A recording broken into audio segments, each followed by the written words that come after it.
Ladies and gentlemen, welcome to the channel, World of Wrestling here, to discuss about the WWE Smackdown March 4th, 2022 episode from last night.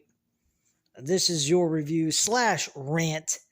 I'm not going to be sitting here talking all positive. There was some good things about the show. There was some shitty things about the show. The Intercontinental Championship match was pretty decent. That was the opener of the show. Glad to see Ricochet winning the Intercontinental Championship. But under what cost did that take place? I'll explain. Some of that was kind of demeaning to Ricochet in a way. I'll explain how I view it that way. Roman Reigns had a very nice promo, pretty much acting and saying that he's like Babe Ruth of pro wrestling. He calls a shot and then he hits it right out of the ballpark, exactly where he claims the ball was going to go. So he claims that he was going to beat Brock Lesnar, smash him and beat him and win the WWE Championship and also remain the Universal Champion, raising both titles above his head with the fireworks going off to end the WrestleMania show. So that's basically what happened there. Main event of the show is actually Ronda Rousey versus Sonya Deville. And that match, I will explain what happened there. Nothing really exciting about that main event. Didn't particularly care for it all that much. Wasn't really paying all that much attention to it either. But we'll go over the entire match card, these segments that took place, and everything else in between. The Viking Raiders had their opportunity and shot for the Smackdown Tag Team titles against the Usos. Fortunately, they lost that match, which I will go over in a little bit of detail and what happened at the end. But the first match that took place on this show was actually Ricochet and Sami Zayn for the Intercontinental Championship. As I've already mentioned before, I think this match should have went on the WrestleMania main card, either on night 1 or night 2, opening one of those two nights. And boy, was I correct about that. The Intercontinental Championship match was entertaining as hell. The fans were really into it. They enjoyed the majority of this match. They were really into this match all the way through. The action was highly entertaining. And both men looked good in this match, outside of Johnny Knoxville getting in the middle of this, distracting Sami Zayn, ultimately giving Ricochet the victory. My issue with all of this, plain and simple, and I think that Sami Zayn should have retained the title than lose the title. And here's why. Not to see Sami Zayn and Johnny Knoxville for the IC Championship. God help us.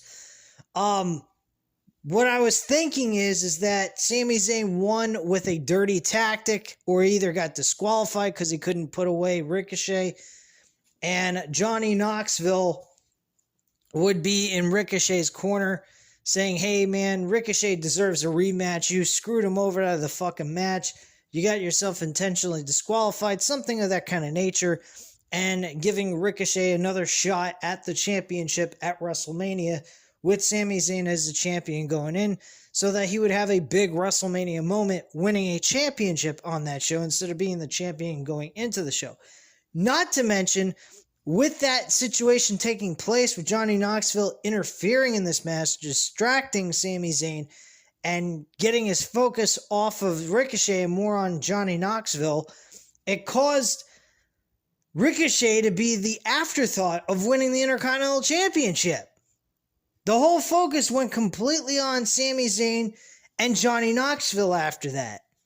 Ricochet was just an afterthought after he won the title. Once they stopped with Ricochet celebrating as the Intercontinental Champion, they went backstage later on in the show. They had cameramen following him. He was getting very upset. He was extremely pissed off. He said, Oh, now you guys want to follow me around. When I won the Intercontinental title, you guys didn't have no care in the world for me. But now that I lost the championship, I'm extremely upset and pissed off about my situation. And now you want to follow me backstage when I'm upset and mad. Well, let me tell you something. I'm going to issue a challenge to Johnny Knoxville. Since Johnny Knoxville likes to follow me everywhere I go, how about he follows me to Dallas, Texas? There's an event called WrestleMania, and we'll go one-on-one at WrestleMania. Well, Johnny Knoxville later on in the show, after that segment, agreed to the match. He is going to do it. Those two are going at it with no championship on the line. What happens to Ricochet in all this? Does the Intercontinental Championship get forgotten? Like, we forget about the Intercontinental title at this point? This is ridiculous. Ricochet should have Johnny Knoxville in his corner. Knoxville shouldn't even be wrestling. And we should be seeing Sami Zayn and Ricochet competing for the Intercontinental Championship as an opener to a pay-per-view, to one of the two nights. That's it. Plain and simple. But that's just my attitude. Anyway, that was the ending of that segment. Was actually Austin Theory showing up. Austin Theory showed up at the Clear Blue for no fucking apparent reason at all. People were kind of like, what the hell is he doing here? So he walks in, he's talking about, hey, Vince McMahon, you think that Vince McMahon came on your show because he likes you? He don't really like you. He can't stomach you. How would I know that? Because I'm his right-hand man. I've been spending time with him. I'm his protege. All this stuff. He gets up in Pat McAfee's face, and he's talking a lot of shit, and then one thing led to another, and he swapped him right in the fucking head. Slapped him in the fucking head. And his headset came right off his skull. Literally, this looks so realistic. It was one of the better promos that you don't usually see from the younger guys on this roster. Normally, we don't see this kind of stuff. I was actually rather impressed with this. This was a very decent promo by Austin Theory. It didn't feel so, rehearsed. It didn't feel like it was so scripted. It felt like a legit feeling towards it. It didn't feel like the normal promos that we get from these performers. I was actually impressed with this. I'm very happy that they're doing Austin Theory versus Pat McAfee at WrestleMania. This is going to be a good match. This is a good match for Austin Theory. We get to see Pat McAfee have a good match with Austin Theory. Austin Theory can go and have a good match. So, personally, I think that this is a big plus for us as fans. It helps the card a little bit, in a sense. If I'm going to choose between a Johnny Knoxville and a Pat McAfee, I'll take Pat McAfee on the fucking card. Take Johnny Knoxville and toss him to the fucking side. If you want to do a comedy skit with Johnny Knoxville or something on WrestleMania, that's one thing. But to have him do a fucking actual match, like, what do I care to see Johnny Knoxville wrestle?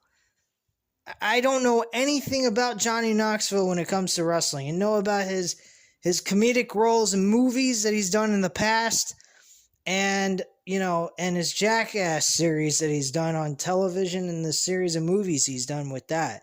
Other than that, I don't know anything about Johnny Knoxville and his ability to wrestle in the middle of a ring. So what the fuck do I care to see Johnny Knoxville wrestle? Pat McAfee, on the other hand, we have seen him wrestle. He's done some outstanding things. I think he's wrestled twice, both in NXT events, and he also was great with Adam Cole, which nobody thought he would do a good job with Adam Cole at all. Everyone thought, including myself, thought he was going to be absolute trash.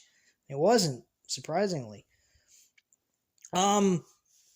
So that is what took place. Pat McAfee was angry with Michael Cole. He thought Michael Cole knew what was going to happen. Michael Cole said, look, man, I didn't have any idea this was going to happen here. I apologize on, theories behalf and everything, but I did not know that this was going to happen. I apologize. And, Michael Cole was trying to act like a sincere guy and all that jazz. And that's pretty much that. So, nothing really after that happened. I liked the interaction Michael Cole had with Pat McAfee. I thought that was interesting. It seemed like they were having some turmoil between the two of them. So I thought that was kind of interesting as well. As things moved along in the show, that kind of died down. We didn't get any more turmoil between these two. Pat McAfee seemed to take his apology sincerely. So he believed him. He didn't think it was just lying through his teeth. The next match we had was Naomi versus Carmella in a one-on-one match. Naomi wins this match. I don't give a flying crap about this shit. I really don't. I don't care about Carmella and Naomi. I don't care about the tag team titles in the women's division. Hell, I don't even care about the men's tag team titles. I don't even know what the fuck they're doing right now. Basically, from what I heard, that the Usos on Smackdown last night were saying, hey, you know what? Oh, wait, I'm sorry, excuse me. Kevin Owens and Seth Rollins said this, that if they win the Raw tag team titles, why don't they just challenge the SmackDown tag team champions and unify those two belts? I would love to see that. That would be one step closer to ending the brand split. That'd be fantastic. Anyway, moving on. Next up was Drew McIntyre and Jinder Mahal. Jinder Mahal loses his match with Drew McIntyre. Drew McIntyre wins this match with a Claymore kick and wins the match with a 1-2-3. After the match is over, he declares that Happy Corbin will be facing him at WrestleMania, and he promises to destroy him. That's pretty much it. Drew McIntyre, Happy Corbin, WrestleMania. Whoop-de-fucky-do. I'd rather see this end on a SmackDown episode than see Drew McIntyre waste his time on a WrestleMania against a Happy Corbin. I'm so sick of Happy Corbin. I think his whole act is a joke.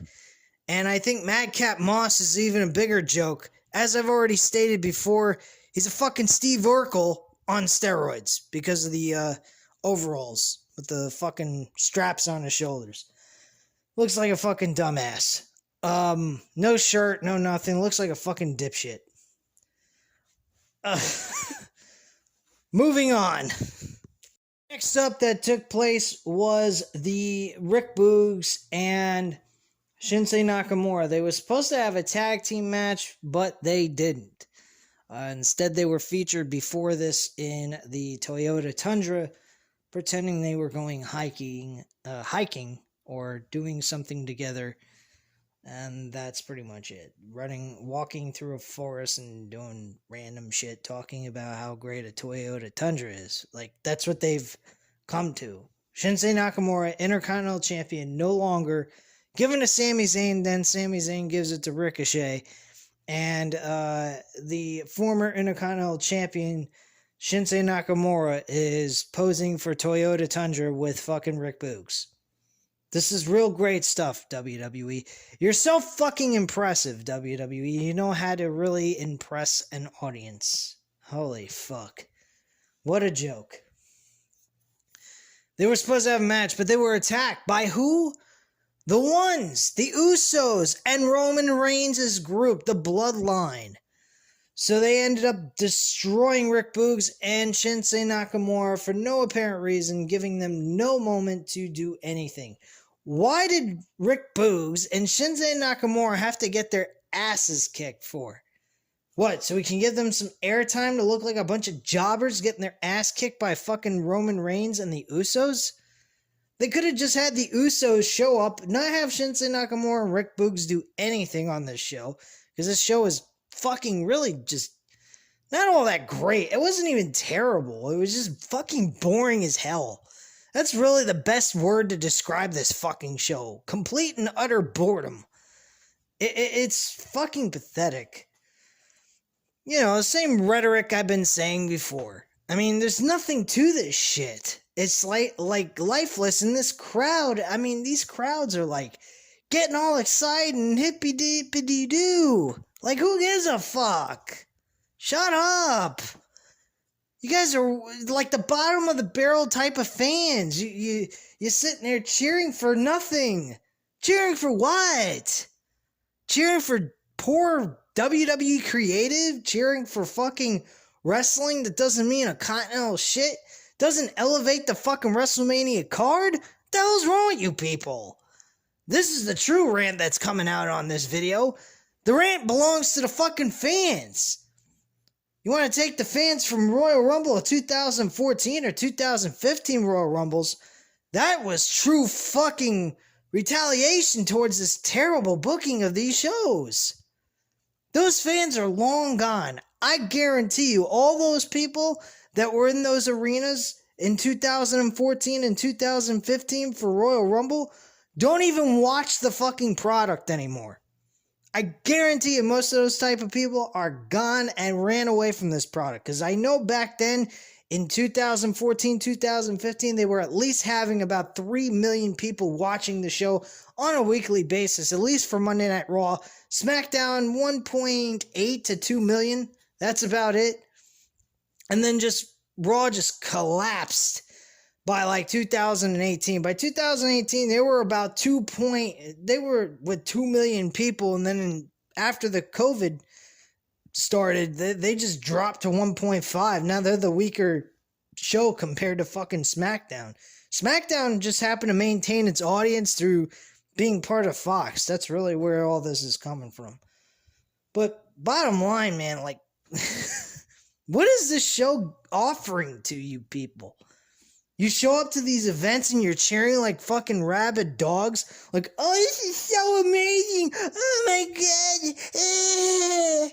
What are you, a bunch of fucking retards? Jeez. There's nothing to cheer for. Shut up or boo the crap out of it. But don't cheer it on like it's a good product. You're giving Vince McMahon the perception this is good shit. This ain't good shit. It's fucking boredom. It's retarded. These people want to cheer for this garbage. What the fuck? Anyway, after Roman Reigns and the Usos attacked Shinsuke Nakamura and Rick Boogs, as I stated earlier, we had Roman Reigns come in there and shoot the shit. He said, you know, I'm defending my Universal Championship, he said, tomorrow night in Madison Square Garden. I got one question. If they got a live show pertaining to a serious main event storyline build, why aren't we able to view this on Peacock? Why isn't this going live? I mean, I could understand if it was just your normal general live show in front of a Madison Square Garden crowd, but this is a mecca of all arenas with two champions that could potentially maybe lose their belts. Now, granted, they're not going to, but it would definitely give people the idea that maybe they should tune in to watch this event because both champions are defending their titles. Maybe someone could lose it. Who the hell knows? But the thing is, we're not able to view that, apparently. I don't know if it's going to be appearing on Peacock. I don't think it is at all. And they're talking about this on television as if we can actually view it and see it. We're not going to be able to see it or do anything. So what the hell's the point in bringing it up? It don't matter. It's like a wasted out announcement. Hey, we're defending our titles on a live show, but you're not going to be able to see what happens. Have a good day. We'll talk about it on the next Raw and Smackdown episode. Like, why would you bring it up if you're not going to allow people to view it on Peacock? It makes no fucking sense to me. Sounds really retarded. I mean, worst case scenario, just give us those two matches to view. Make them the last two matches on the fucking show. Show an hour of it and allow us to view both matches. That's it. Done. The hell is this nonsense? Jeez Louise, man. Anyway, Roman Reigns talking about that. He's defending his championship. He knows he's going to, whoever he's got to face, he's going to smash him and pack him in and, throw him to the side and beat him. And Brock Lesnar, he says, I don't know what's going to happen to him. For all we know, he could lose his match on March 5th against whoever his opponent's going to be at the Madison Square Garden live show. Okay, great. Well, if he happens to lose it, we won't know till Monday Night Raw. Who gives a shit, I guess. Right? Who cares? I mean, it's the biggest match of WrestleMania history, the biggest main event of all time. I can't believe they're actually making Michael Cole and Pat McAfee say this kind of shit. It is not going to be the biggest main event of all time. I mean, I can think of tons of matches that were the biggest match of all time over this shit. I don't know. Hulk Hogan versus Andre the Giant, WrestleMania 3. That was a big fucking match. Macho Man Randy Savage versus Hulk Hogan at WrestleMania 5. That had a year-long build between those two. That was a huge match. The Rock and Stone Cold Steve Austin at WrestleMania 17. One of the biggest screw jobs of all time outside of the Montreal screw job, which was a big one. I mean, come on. You gotta be kidding. Jeez Louise, man. But yeah, I mean, there was matches that are far bigger than what this match is. I mean, this is pretty impressive. I mean, they're having 2 championships on the line, 2 world titles being defended, and someone can own both of them. Now, granted, the unification concept is going to be forgotten about after whoever wins this match, because then all of a sudden, they got to worry about defending both championships individually, which I've already brought up my attention to that. I think that they should, defend the titles. If they don't want to unify them, make them as one championship, but have it under one, champion for the time being. They could have Roman Reigns go on Raw and SmackDown and allow him to do his thing and help out both shows. At least Raw, USA, and Fox will be able to utilize Roman Reigns in some capacity. They don't have to over-abuse it and expose Roman Reigns so much on television it becomes nauseating like they used to. But just enough to, like one segment or two ain't going to hurt the show or anything. And they could have him appear once in a blue moon on Raw to have a match. Maybe create a feud with someone to have a pay-per-view build for his world champion, for both world titles.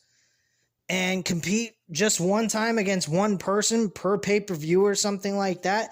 That would be a neat idea to do. And then lead it all the way up to the Royal Rumble pay-per-view, where the Royal Rumble winner is 2 Royal Rumble winners. One from Raw and one from SmackDown. The guy from Raw gets the challenge for the WWE Championship. The guy from SmackDown gets to face Roman Reigns for the Universal Championship. That's simple. I mean, they could do a Bret Hart, Lex Luger type of concept and build up 2 stars. I know exactly which one should win. Matt Riddle, build him up after WrestleMania 38 when he has his match with Randy Orton, and Matt Riddle should win that match. I don't think he should lose. This turn that Randy Orton does on Matt Riddle is going to occur next week on Raw. We are going to see that. I could tell Randy Orton's face on Raw's episode. Yesterday, I watched the whole entire thing. Matt Riddle looked like he was getting under Randy Orton's skin. He looked like he was getting upset. The mustache is gone. He shaved the entire face. He's completely clean shaved. He shaved off the mustache. All that stuff is gone that he's been doing with Matt Riddle. I think that might be a sign that he is turning the character. And he looked a little aggravated. So his attitude probably right now is, we don't win these titles, I'm done with this shit. I don't give a fuck what he says or what he does, because he's aggravating the hell out of me. So I'm pretty certain they're going to lose. Matt Riddle's going to be the one eating L. And then Matt Riddle's going to get turned on by Randy Orton. and Randy Orton's going to turn heel. Matt Riddle is going to finally, hopefully, start taking a serious role in this televised character and start being more serious instead of being a fucking retard on TV, like I've been talking about for a while. And Matt Riddle wins, and then we eventually see Matt Riddle win a mid-card title, stay champion throughout the entire year, win the Royal Rumble along with Drew McIntyre. Drew McIntyre will be my other guy from Smackdown. Drew McIntyre needs a lot of wins, and I don't believe he deserves to have a shot against Roman Reigns at SummerSlam. I don't think we should see any of that because, bottom line, Drew McIntyre is not at the level he needs to be at all yet to even challenge for a fucking championship. Forget about the Universal title. He ain't even at a level that he should be challenging for the fucking Intercontinental Championship, and that belt's a piece of shit right now because it's so mistreated by the damn WWE creative. So there you go. Anyway, those are my two guys I would pick to do this draw ending to the Royal Rumble pay-per-view, and then have Roman Reigns defend it against Matt Riddle and Drew McIntyre in individual matches. Since they do 2-night events now, all of a sudden, we could see Matt Riddle challenge Roman Reigns on night 1, and Drew McIntyre challenging Roman Reigns on night 2. Or you could flip-flop them, because Matt Riddle is somebody who has never had the opportunity to win a world title yet, so him winning the world title and being the last thing you see on the show would be actually entertaining to watch. But whatever, that's just my concept, my thought on that. And that's looking at the current roster, not going out and looking for, The Rock, Dwayne Johnson to have the match at WrestleMania 39 in the main event. No. And no offense to The Rock. I love The Rock. I think he's a very talented, entertaining performer when it comes to wrestling. I still think he would put on a good show with Roman Reigns.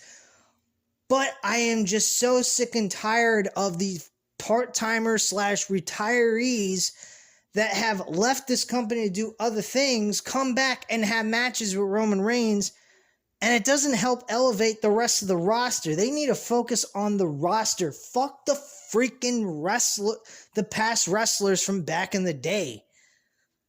We need to focus on making these people that are currently part of the roster on a week-to-week basis become mega stars so that they are utilized in big money match situations. They're not doing any of that. That's why nobody's evolving or moving up within the company. And that's the fucking problem with this damn show. The same issue was with WCW. They had a buttload of fucking great talented wrestlers. Chris Benoit, Eddie Guerrero were fucking not even utilized correctly. Chris Jericho should have been a world champion in WCW. Dean Malenko, fuck man, Dean Malenko was a great performer. He was a great wrestler. Great in-ring technical wrestler. Never had a shot being world champion. What a fucking joke. He never even sniffed a world title match, let alone a fucking championship. You kidding? Shit. Anyway, so basically he declares that he's going to beat Brock Lesnar at WrestleMania, getting back to what I'm talking about, and hold both championships over his head. That's pretty much the whole segment there. Then we moved on to the Usos then defending the tag team titles against the Viking Raiders in a very entertaining championship match. I thought this match was very good. I really think this match could have been on a WrestleMania card. I actually would have been very satisfied with this. But unfortunately, they're not doing that. So I don't know what the hell they're doing. Personally, I think on the Raw side of things, I would be totally okay with seeing Kevin Owens and Seth Rollins winning the Raw tag team titles. Granted, if they're bringing Stone Cold Steve Austin and Kevin Owens talking the way he is about Texas, I think Steve Austin's going to have something to say about that. He's going to come on the Kevin Owens show at some point, show up at random, and just beat the living hell out of Kevin Owens, and we're just going to get the match take place. That should be a big a big ratings grab for Raw. But problem is, there's really nothing to the build, and I'm worried Steve Austin ain't going to be able to give us the same kind of matches he's done in the past. And it's not going to help him out. It's not going to help Kevin Owens out. It's going to be a one and done, move on to the next thing and be done with it type of match. It's not, nobody's going to care. It's not going to help Kevin Owens in any capacity. I mean, unless they do a 20-minute match where Kevin Owens literally beats the shit out of Steve Austin. Steve Austin takes a beating and loses to Kevin Owens. It's the only way I see that elevating Kevin Owens in any capacity. But then again, Steve Austin, I don't think would be able to go 20 minutes or even 15 minutes. I think 10 minutes max would be the proper thing to do with him being 57 years old, for God's sakes. So, that's just my viewpoint on that. Usos, though, do retain the tag team titles. And that's pretty much that. So the next thing that took place on this show was actually Big E and Kofi Kingston going up against Ridge Holland and Sheamus. This was supposed to take place, but it unfortunately didn't. We happen to see that Ridge Holland and Sheamus end up chop blocking Big E with a distraction. I believe Sheamus is the one to distract Big E. And then Ridge Holland comes from behind, chops blocks him into the back of the knee.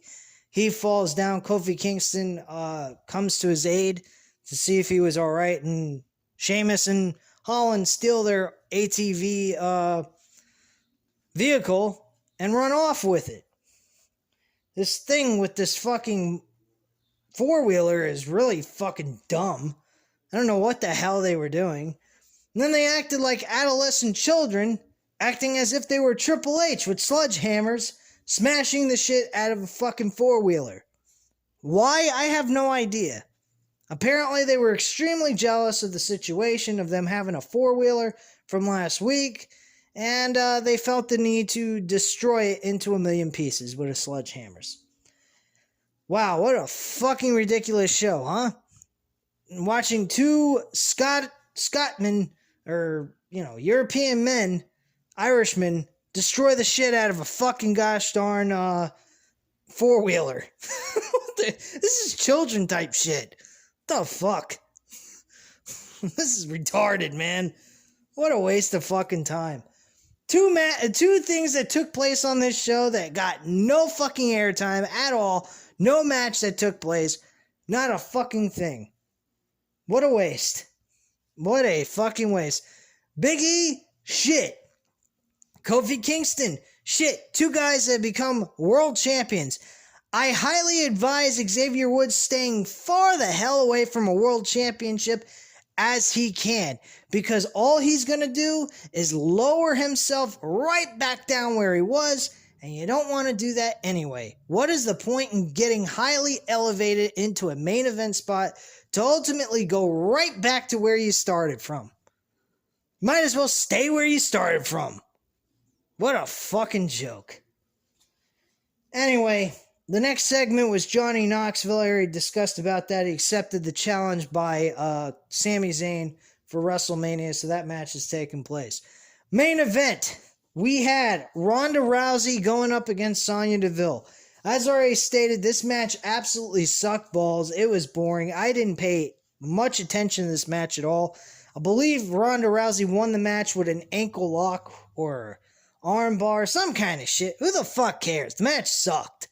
All right, we already saw Ronda Rousey beat fucking Sonya Deville in a tag team match at the Elimination Chamber pay-per-view in Saudi Arabia. So who the fuck cares? Really? So honestly, I don't give a shit. You don't give a shit. Nobody gives a shit. The fucking crowd was dead. They didn't really give a crap about this match. This was actually surprising. Crowd didn't give a flying crap what was going on in this match. This match was fucking garbage. Very boring. And I did not get excited about this at all. I was like, come on, are we going to get done here or what? So finally we get done. Charlotte Flair shows up. She's doing her spiel. I think she was doing a spiel. Who the fuck remembers, right? I mean, like, do you guys even really, if you happen to be watching Smackdown with Charlotte Flair, the robotic machine who talks on a fucking microphone, sounds like she's, going block by block on each paragraph and what she's supposed to say in her fucking script. I mean, like, who the hell cares what she does? If she's talking on a mic, she's not talking on a mic. At the end of the day, the ending of this whole show was showing Ronda Rousey putting Charlotte Flair in an ankle lock instead of an arm bar. So she surprises her with that. Yeah, I believe Charlotte Flair says, "Oh, you're going to surprise me with an arm bar? Like, you've never got me in an arm bar before. And you're not going to." So she tries to put her in an arm bar. She doesn't get her in that arm bar, but she puts her in a fucking ankle lock. And she's wearing high heels, and she's cranking on her leg. She takes off the high heel and starts cranking on her leg again. And Charlotte Flair's screaming to the top of her lungs. Like, Ronda Rousey's become the new Kurt Angle of pro wrestling in the women's division. What the fuck am I watching? I mean, that's cool and all that she went ahead and she tried a different move on Charlotte Flair instead of the armbar bullshit. But really, like, who gives a fuck? I don't. I don't care to see this match take place on night one's main event. I'm going to say main event, but it ain't no fucking main event. It's quotations around the word main event, because I ain't the fucking main event, for God's sakes.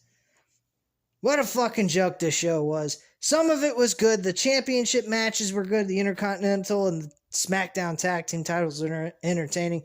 But the rest of this fucking show and the Roman Reigns segment was good. But the rest of this show was fucking bloody awful. And it was really just the basic word you want to use for this is boring. That's really the best word to describe it. A complete bore fest of a show outside of the two championship matches, with Johnny Knoxville also overshadowing Ricochet's win, which was real good. I mean, Ricochet needed that distraction by Johnny Knoxville on Sami Zayn so that his win means nothing, What a fucking joke. Anyway, guys, that's all I got to say here. At this time, you know what to do. Hit the like button if you like this video. Hit the subscribe button if you're not already subscribed to the channel.